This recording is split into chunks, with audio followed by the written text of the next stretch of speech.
the two most important factors that you need to take into consideration when you are thinking of buying a business.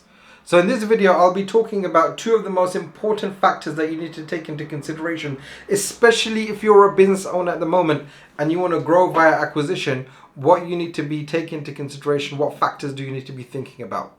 So let's get into it. The first most important, and this is so important that you design this correctly, is your deal specification. Now, actually, I will say one thing, is that when I'm working with clients who want to buy businesses, we spend a lot of time on deal specification. Really, really important. I get the owners, I get potential acquirers like you to go into detail as to what type of businesses you want to buy, why, and we scrutinize that, right? We scrutinize it with data and research. So important, right? So there's certain things that you need to be looking at when you're looking to buy a business.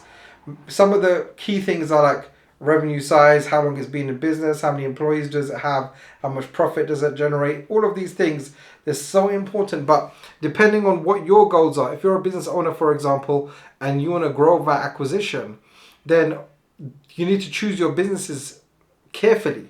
It's not just about the size of the business that is you're acquiring, is that does it even match up culturally to your business? Are your employees going to be able to work together if that's something that you want to do even? So again, it goes down to the goals. So you need to understand your goals, why you're buying a business, and then put that into or frame your deal specification accordingly.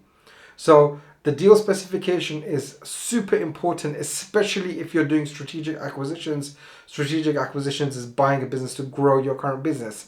If you're doing that, then you need to take that into consideration.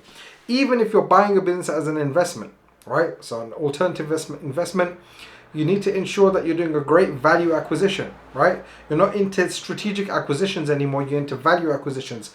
Is this thing going to give me a solid return on investment, right? So, and that's, by the way, the second thing. So the second most important factor from your deal specification is these two are linked. It kind of splits off depending on what your goals are. The first one is debt service cover ratio. If you're doing strategic acquisitions to grow your business, you need to look at debt service cover ratio, because unless you've got a large pile of cash that you're sitting on in your business, which some businesses have, of course, they don't know what to do with that cash, then generally speaking, you'll be raising finance somehow, whether that's through investment or through debt. The debt needs to be paid back. The investors need to be paid back at some point. So what you need to factor in is the debt service cover ratio. Is there enough cash left over to be able to distribute dividends and also pay back investors, pay back lenders accordingly, right? So actually it works the other way around. So do you have enough money left over to pay back investors and lenders? And then are you able to also distribute dividends? And sometimes, especially if you're building a business and you're building for growth, then you need to think about maybe additional people that you need to hire or give more hours or give different roles, and therefore do you have to pay them more? That's going to come out of the new business, right? Because your current business is running how it's running. But if you're going to then use one of your superstar general managers, for example, to then go and do some of the post-acquisition integration and do some other work with the new business, then who's going to be running your current business? That needs to be replaced, right? That salary needs to be replaced. Or are they spending certain time? Are you going to pay them extra? I mean, these are factors that you need to think about as a business owner anyway. So that's debt service cover ratio. If you do have cash that you want to deploy, so let's say, for example, you've got retained earnings in your business, you don't want to distribute dividend because you don't want to pay tax, but you want to grow your net worth, and you can do that via acquisition, then you're thinking about your ROI or your cash on cash return. So versus like how much cash you're putting in and when is that going to be paid back, and what kind of cash on cash return can you get over time? Basically return on investment.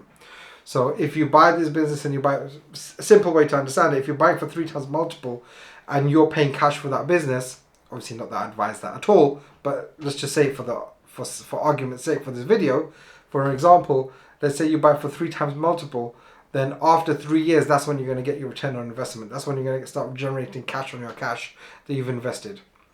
A cash on cash return needs to be adjusted for inflation as well, of course. So maybe 3.2 years or something before you start getting your money back. But that needs to be taken into consideration. So 2 most important factors. Number 1 is the deal specification, and number 2 is your debt service cover ratio, or your cash on cash return, your ROI, depending on where you're getting the money from to buy these businesses. So I hope that helps, and these are for you to learn how to buy businesses. Of course, if you want to find out more, then carry on watching videos on this channel to help you understand how to acquire businesses.